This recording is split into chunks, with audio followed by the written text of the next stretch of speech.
자, 이렇게 해서 일단 2번 문제를 좀 풀었고요. 감모 손실이랑 평가 손실의 어떤 설명을 좀 드리고 나서 물음 3번을 좀 보도록 하겠습니다.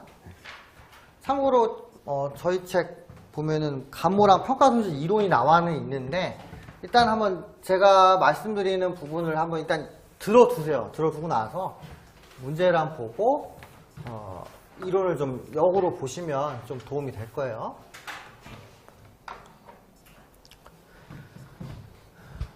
문제 보니까 이렇게 되어 있네요. 그죠? X 3년 초 기초재고가 200만원이 되어 있어요. 200만원. 그리고 순매입이 2,400만원 이렇게 되어 있습니다. 그러면 일단 기초재고하고 단기 순매입의 금액이 나온 거죠. 그러면 요 금액에서 팔렸거나 안 팔렸거나 이렇게 구분이 된다는 얘기잖아요. 그죠? 자, 세 번째 보니까 실제 수량하고 뭐 순실현 가능가치 이렇게 되어 있는데 일단 실질재고나 순실현 가능가치는 일단 좀 무시하시고요.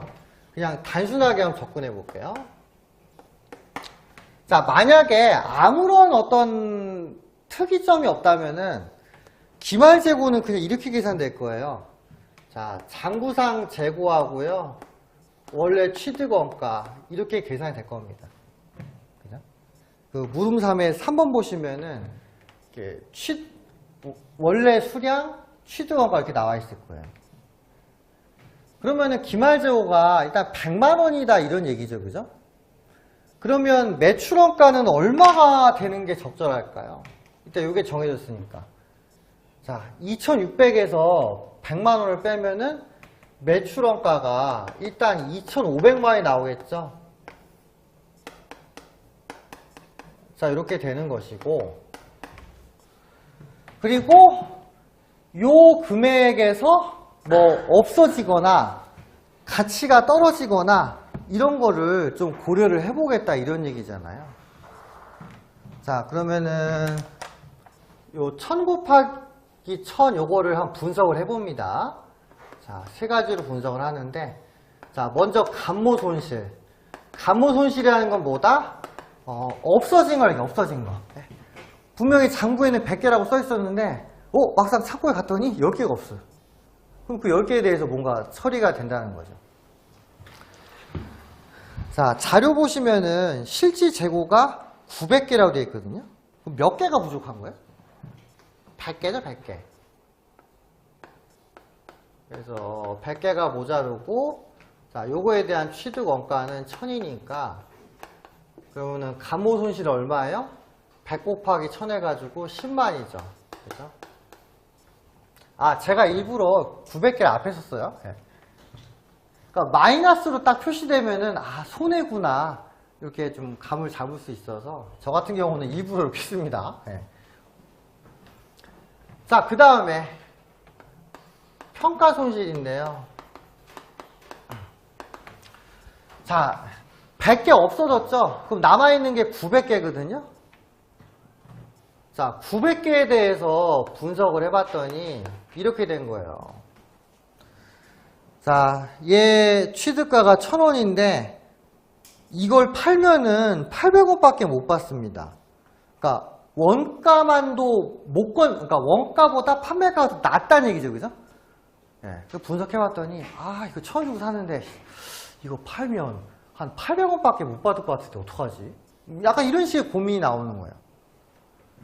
그럼 얼마 손해죠? 200원 손해, 200원. 그러면 900에 200원 하면은 평가 손실이 얼마예요? 자, 18만원이겠죠? 그러면은 이거를 뺀 나머지는 얼마예요? 최종적으로? 얼마죠? 100만원 빼기 28만원이니까 최종 재고는 72만원. 이렇게 된다는 거죠. 그래서 한번 숫자를 좀 구분해 봤어요. 자, 이런 상황에서 문제를 보니까 뭐라고 되어 있어요? 감모 손실하고 평가 손실은 원가성이 있다고 합니다. 원가성이 있다는 거는 여기서 원가 들어가는 단어 하나밖에 없잖아요. 여기다 넣으라는 얘기예요. 여기다. 여기서 약간 이런 의미를 두시죠. 아니 물건이 없어지거나 가치가 떨어진 거를 왜 판매분에다가 넣지? 이렇게 생각할 수 있는데 이게 다 연관성이 있습니다. 자, 꼬리에 꼬리를 물고 연관성이 있어요. 자, 회사가 재고를 구입하는 근본적인 이유가 뭐죠? 자, 판매를 해서 이익을 남기자 이런 거죠, 그죠? 근데 재고를 구입하면은 필연적으로 뭐가 생겨요? 미판매분이 생기고요. 요 미판매분 안에서 뭐가 나와요? 감모손실하고 평가손실이 나오는 거잖아요. 그죠? 뭔가 맨 처음 원인에서 다 이렇게 파생되는 상황이 나와요. 여러 가지 어떤 상황이. 그러니까 이렇게 봐도 뭔가 연결이 되는 거죠. 그러니까 이렇게 표현하면 맞을까요? 물건을 팔아서 이익을 남기기 위해 몇 개 없어지고 좀 가치 떨어지는 건 감수를 하겠다. 약간 이런 느낌으로 접근하면 된다는 거죠. 그래서 감모하고 평가 손실을 어디다가 연관을 시킬 수 있는 거예요? 매출원가와 연관을 시킬 수가 있다. 이겁니다. 그리고 문제가 좀 어렵게 나오면은 이렇게 나올 수 있거든요. 감모 손실의 일부만 매출원가에 놓고 일부는 그냥 대충 뭐 잡손실 같은 거 떨굴 수 있다. 이렇게 나와요. 예. 그런 경우에는 그 감모 손실을 다 이렇게 매출원가에 포함시키면 안 되죠. 그러니까 그 숫자랑 잘 보셔야 돼요. 어디서부터 어디까지가 매출원가에 들어가는지를 파악을 해야 됩니다. 자, 따라서 매출원가는 얼마예요? 따라서 매출원가는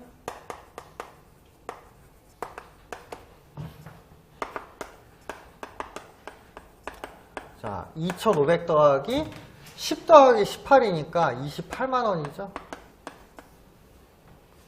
그러면 2,528만 원 이런 식으로 매출원가 금액이 나오게 됩니다. 이 과거에 그 기출문제 중에 일부를 제가 따온 거거든요. 예. 그래서 이렇게 한번 매출원가의 전체 구조를 좀 파악을 해주시면 되겠고요. 그래서 매출원가를 계산할 때 어떻게 해요? 이렇게 여러 가지 방법을 통해 가지고 금액을 산출을 시키는 거예요. 그러고 나서 이제 감모가 있냐, 평가 손실이 있냐 그런 걸 보는 거죠. 자, 이렇게 해서 일단 2번 문제까지 풀었습니다. 예. 그래서 잠깐 좀 쉬었다 할게요. 그래서 잠깐 쉬었다가 어디를 보시냐면 그 68페이지 있죠? 68페이지. 그래서 감모 손실하고 평가 손실 좀 추가 설명이 있잖아요. 요걸 좀 말씀을 드릴게요.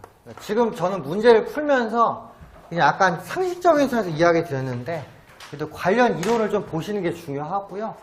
그리고 평가 손실 계산할 때 고려할 사항들이 좀 있어요. 여기서는 그냥 판매가, 그 다음에 뭐 실제로 얼마에 구입가, 실제 얼마에 파냐, 요까지만 얘기했는데 원래는 관련 계산 내역이 더 많습니다. 이건 아주 단순한 형태고요. 그래서 그거까지는 좀 보시는 게 도움이 되지 않을까 싶습니다.